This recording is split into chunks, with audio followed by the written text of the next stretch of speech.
They could have been gods.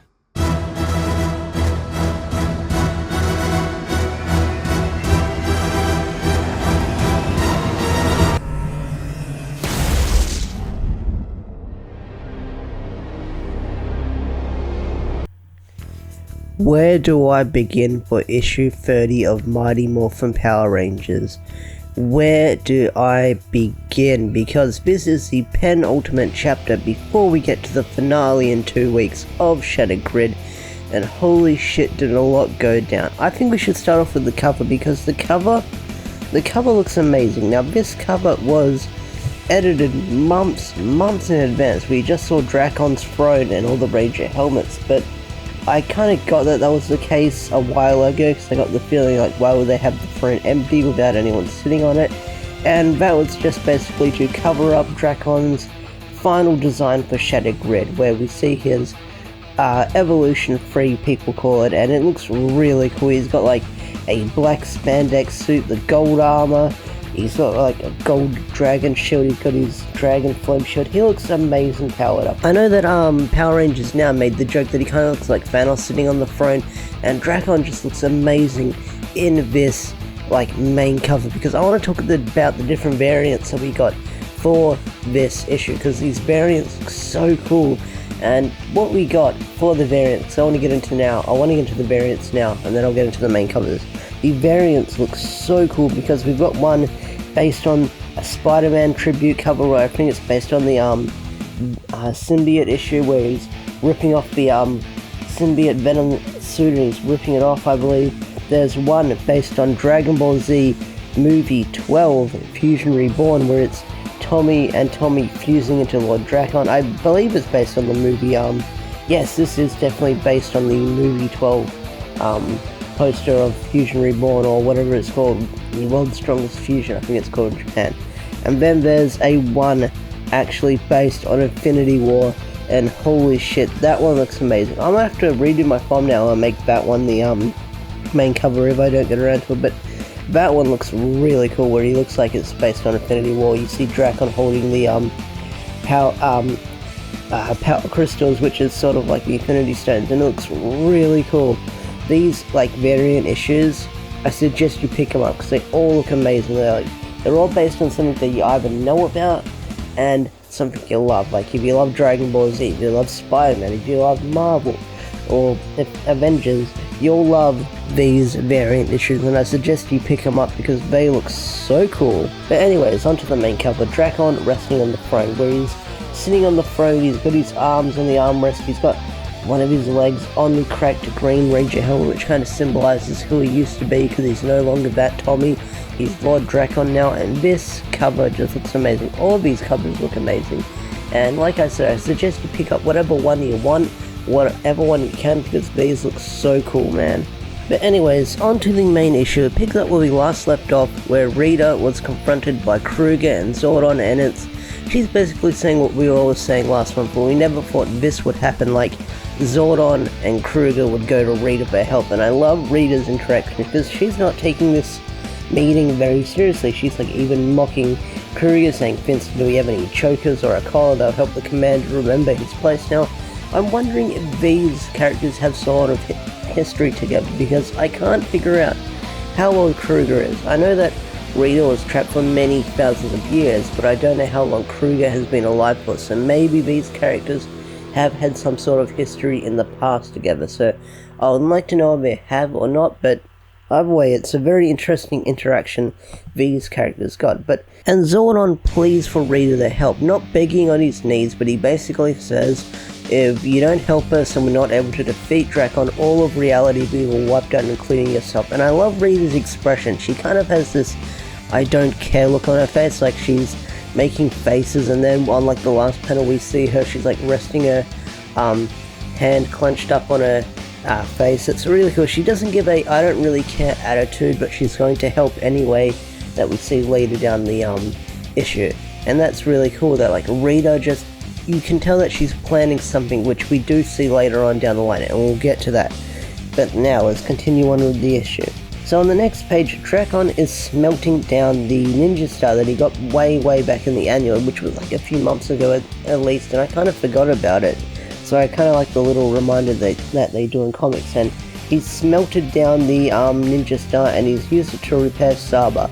And it makes Saba very more powerful, that we'll see later down the line. And I might as well say what it does, because it gives him the power to steal ranged powers during battle. So he's basically giving Saba this way powerful boost in strength. So that's going to be interesting when we see it down the line. But I gotta say, once again, I gotta praise the artist for this page where Drakkon's melting down the thing, because you see all the heat in the room, you see his like face all sweating, his like face is reflected in the blade as you just see him smirking, and Drakkon knows that they're going to come to him, and he's prepared to fight them all because he's cocky enough to take them all out. And Drakkon is powerful, and you will see that later down the line as Drakkon gets this huge power boost and he's able to take down ranges with this new power with ease. But we'll get to that later. Let's continue on with the issue. Now, I talked about these few pages in my preview review, or my preview to discussion, and that is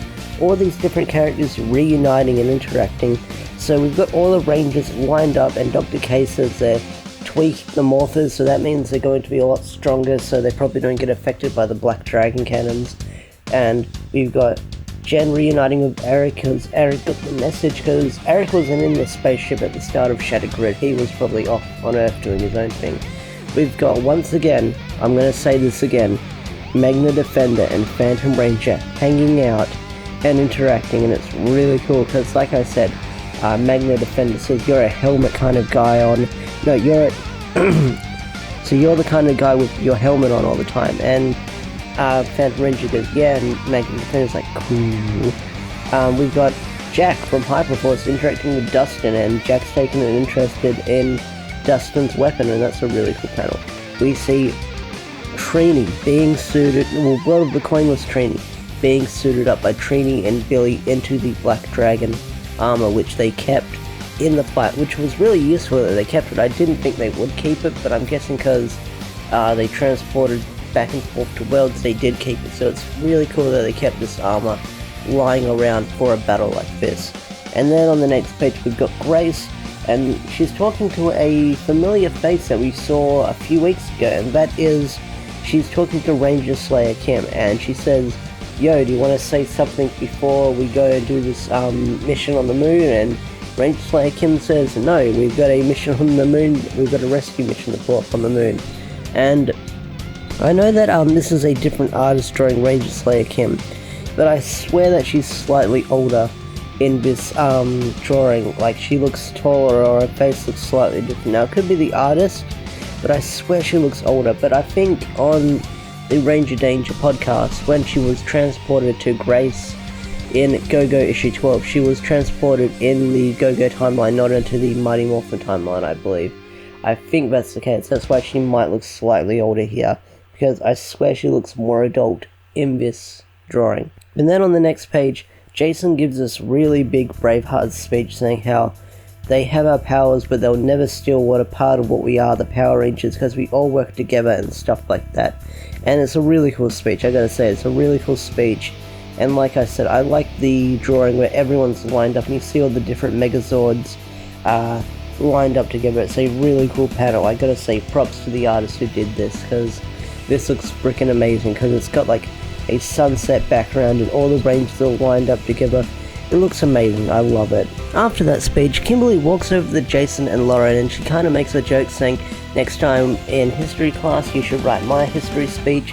After that, Jason says to Kimberly, Lauren suggested that I should lead the battle on the ground, and he offers Kimberly, well, he asks Kimberly to pilot the Megazord, and Kimberly says, how can I do that? The Pterodactyl Zord isn't even a part of the Dragon Zord in battle mode.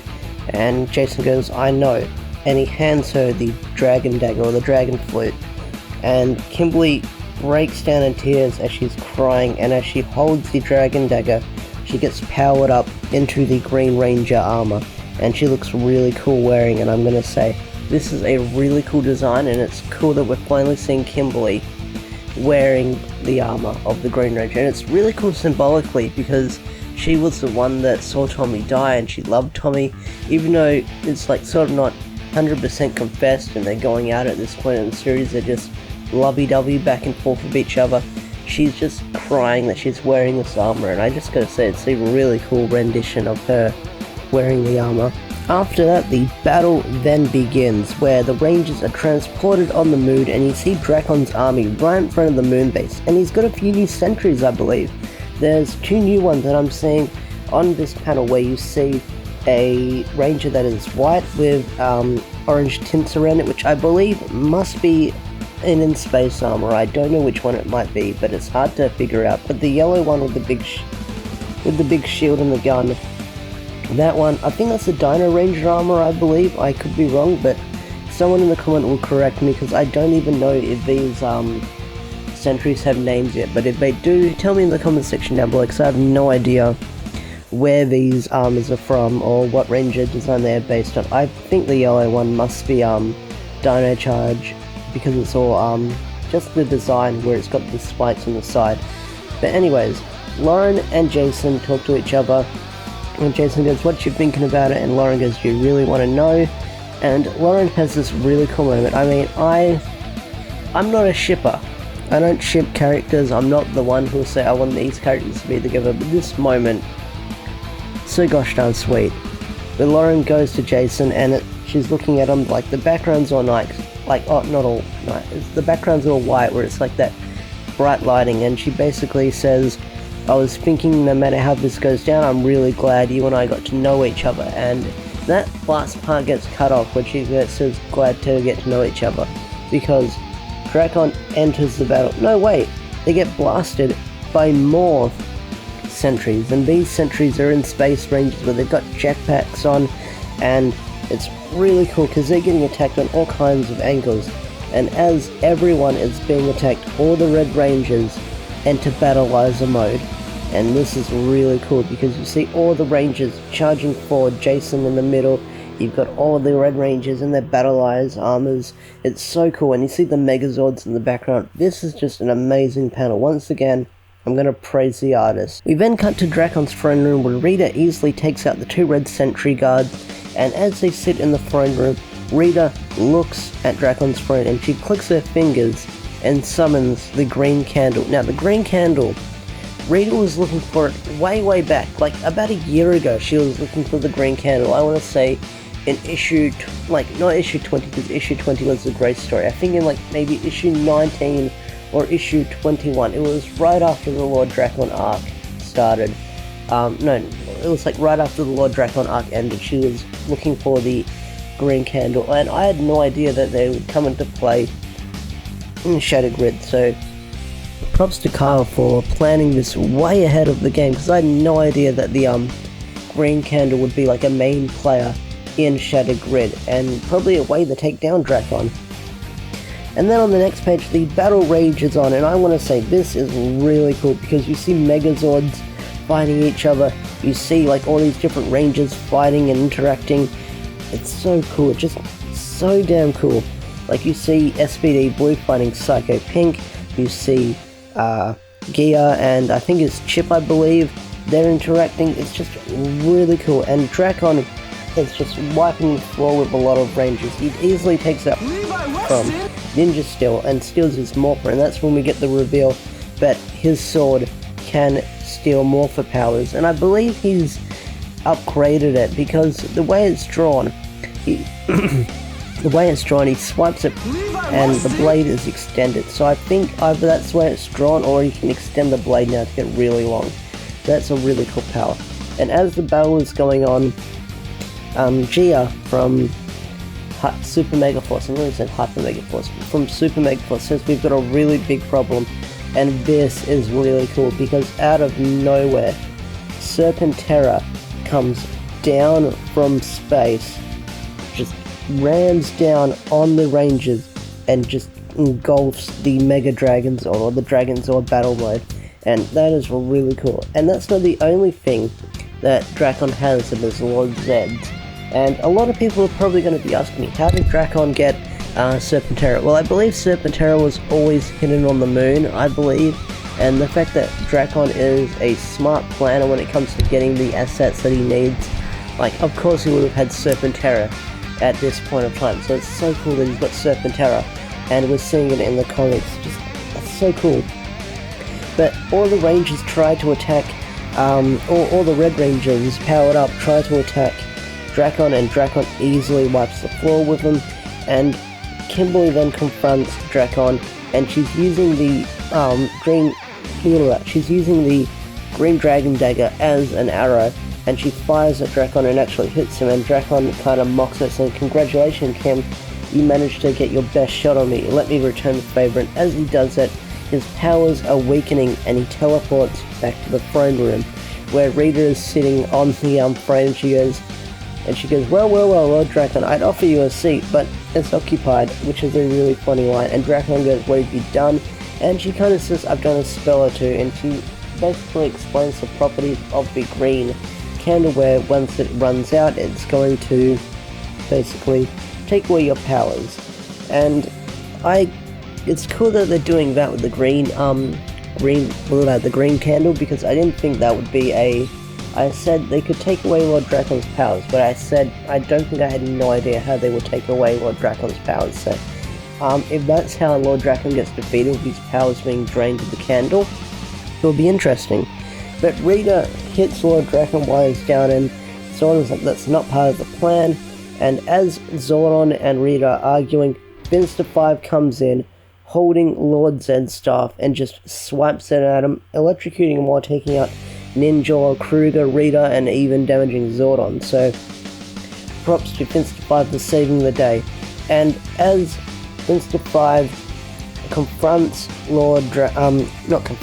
sees Lord Drakkon, he goes, "I'll get rid of the candle," and I don't know if he destroys it, but he throws it away, and Finster 5 is like, this is where things get really sad, because get ready for a sad moment.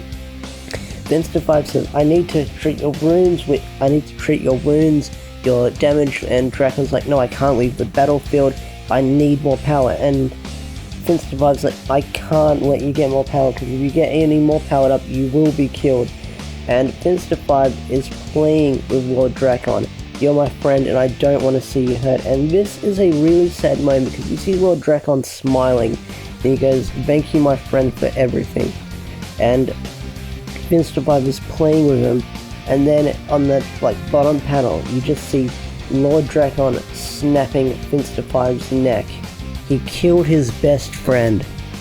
Lord Drakkon killed Finster 5 because he didn't want to see his best friend watch him die, so he took out his friend for him, which is so messed up. But everyone says Lord Drakkon's this heartless monster, but Finster 5 is the only friend that Lord Drakkon has in this world, so for him to take out his best friend, it's kind of a bittersweet moment to see.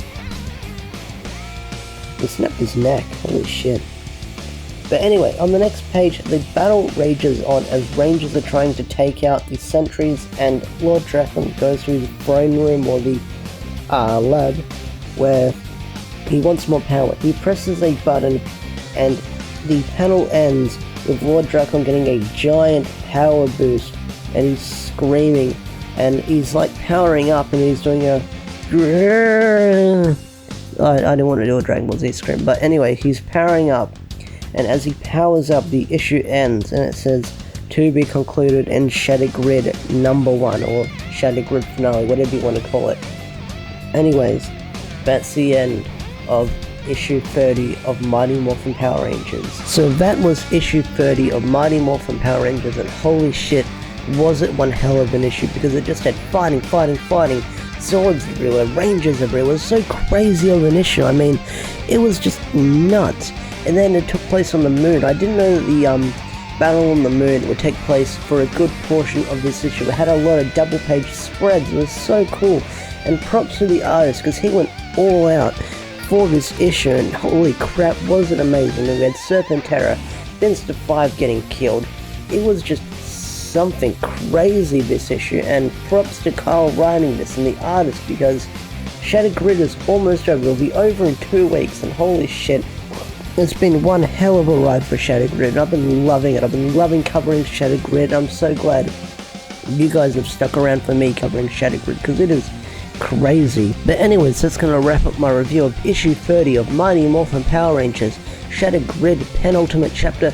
In 2 weeks we've got the big finale, so stick around for that, because that finale is going to be crazy, and I suggest you come back and we'll read it together, we'll review it together, and holy crap, has this been one hell of an issue, and I want to say thanks for watching. If you're new to the channel, hit that subscribe button. If you enjoyed the video, hit that thumbs up. Have a wonderful day, peace out, and have a nice day. Stuff like that. Anyways, I'm out. Bye.